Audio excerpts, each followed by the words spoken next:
Todo mundo buscando uma oportunidade de negócio, querendo saber uma ideia para montar uma empresa, ou então aqueles que já têm um empreendimento querem se diferenciar no mercado.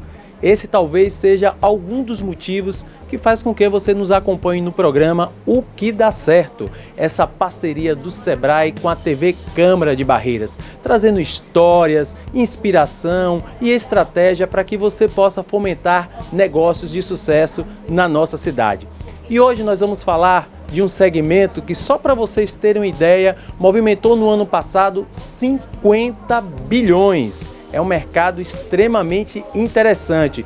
Com o crescimento da economia criativa no nosso país, hoje nós já temos 10 milhões de pessoas no Brasil que vivem do artesanato.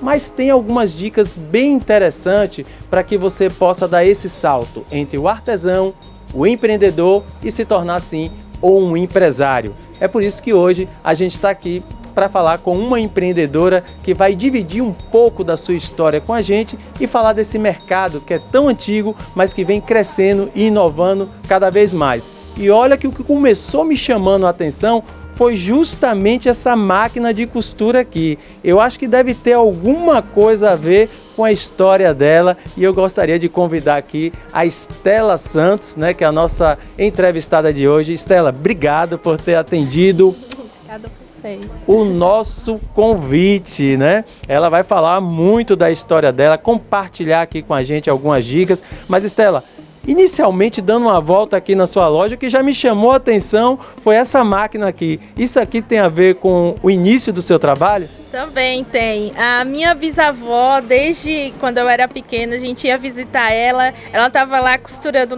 na máquina pretinha, né? Como é acostumado falar dela. E ela já faleceu e eu consegui herdar ela. E é uma felicidade ter essa máquina aqui.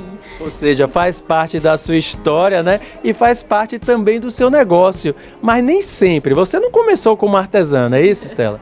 Não. Eu era recepcionista e depois fiquei desempregada, né? E comecei a investir. Mas aí, cara, você trabalhou quanto tempo como recepcionista? Foi aqui em Barreiras? Conta um pouquinho. Não foi na cidade de Barreiras, foi em Campinas, né? Trabalhei uns 3 anos nessa área e comecei tive a ideia de empreender, a princípio com fitas, né? Então foi com fitas e bolsas. Mas como é que veio, assim, lá em Campinas você já era, né, funcionária, carteira assinada, tudo direitinho. O artesanato entrou na sua vida como uma atividade complementar, como uma renda extra? Sim, a princípio foi uma renda extra, onde eu trabalhava eu vendia as bolsas, né? E depois ficou com uma renda fixa. Ou seja, já vendia para as pessoas ali muito próximas de você? Sim, os amigos de trabalho, a gente vendia as bolsas e eles revendiam as bolsas, enfim, foi crescendo ali. É muito interessante isso, Estela. Só para a gente dar um dado do Sebrae em relação ao artesanato, 70% dos artesãos, eles vendem para as pessoas muito próximas, sejam colegas de trabalho, sejam familiares, ou seja, o mercado está ali muito próximo. Apenas 8% dos artesãos no nosso país têm loja própria, que é o seu caso aqui, quer dizer, é um diferencial muito grande. Então você iniciou realmente vendendo para os amigos e tudo, ainda aí em Campinas, e aí veio para Barreiras. Como foi essa história? Como é que apareceu você aqui em Barreiras? Então, eu percebi, sempre vinha de férias aqui e eu percebi que o barreirense gostava de artesanato também, assim como o campineiro, né? Então, eu comecei a trazer poucas peças, comecei fazendo poucas peças. A princípio, antes de abrir a loja, eu vendia pela internet, né? Facebook, né? E, enfim... Aí depois vi que aumentou e abri uma loja. Ou seja, mas inicialmente você vinha aqui de férias em Barreiras, né? Aí vendia entre as pessoas mais próximas e tudo. Aí como foi essa história de ter raízes aqui na nossa cidade? Então, eu vim para Barreiras com o meu marido, né? O meu marido, ele veio porque os pais deles já moravam aqui e decidimos ficar mais próximo deles, né? E nisso comecei a empreender aqui também. Ou seja, a atividade que você fazia lá em São Paulo, que na verdade era uma renda extra, se tornou uma atividade principal aqui na nossa cidade. Como é que foi esse início? Na informalidade mesmo? Não, eu sempre tive o MEI, né? Eu sempre tive o CNPJ porque me auxilia nas compras, me auxilia para a prestação de serviço para uma empresa. Ou seja, rapidamente você formalizou o seu negócio e é uma microempreendedora individual, né? Que são aqueles empreendedores que faturam hoje até R$81 mil por ano. Isso, então, a princípio era pequeno, porém uma visão de crescermos, né? Então eu sempre tive para fazer compras, ter um mercado melhor, atender melhor o meu cliente, ter um preço melhor também, porque apesar de ser artesanal, tendo um preço melhor também. Mas me diz uma coisa, aí nesse exato momento você já, quando começou aqui em Barreiras, já tinha loja própria ou primeiro você estudou, avaliou o mercado, tudo direitinho e depois resolveu instalar uma loja física? Foi, eu percebi que tinha as pessoas gostavam do artesanato e comecei numa loja menor, num ponto menor, né? E depois vim para um ponto maior. E foi crescendo.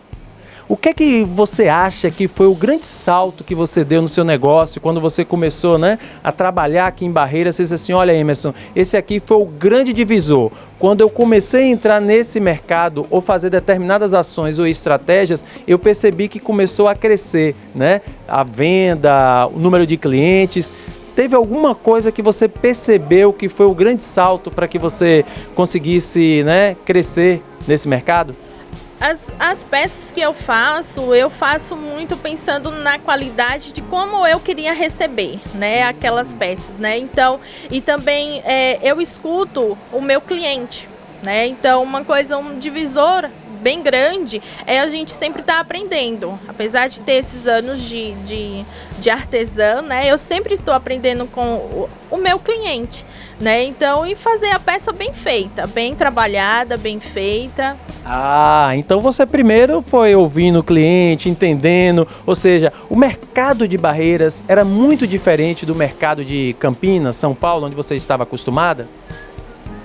A princípio, sim, porque aqui em Barreiras não tinha muita matéria-prima para se usar, né? Na cidade grande a gente procura algo e sempre acha. E aqui eu percebi que não tinha. E também não tinha quem pudesse auxiliar essas pessoas com muita vontade de aprender, né? Aqui nós temos muitas pessoas que têm muita vontade de aprender, né? Então, eu parti para esse lado também. Eu tanto como ensino, como vendo as peças, como faço as peças. Então, eu atendo todo esse público. Olha que interessante. Mostra pra gente como foi que você iniciou a primeira peça que você trabalhou e aí ela foi crescendo, como ela muito bem colocou, e fica uma dica para todo mundo, ouvir o cliente é fundamental, entender suas necessidades, né, suas demandas, e ela sempre teve essa aproximação e ela foi diversificando o seu negócio através da opinião do cliente. A gente já está aqui com a peça dela, foi a primeira peça que ela começou a trabalhar e eu vou deixar vocês bem curiosos, sabe? Porque ela só vai explicar como foi que ela iniciou, os diferenciais, como ela aumentou o leque de produtos só depois do nosso rápido intervalo comercial. Então você aguarda aí um minutinho, o programa O Que Dá Certo já volta para a gente aprender mais uma vez com a história da nossa amiga Estela.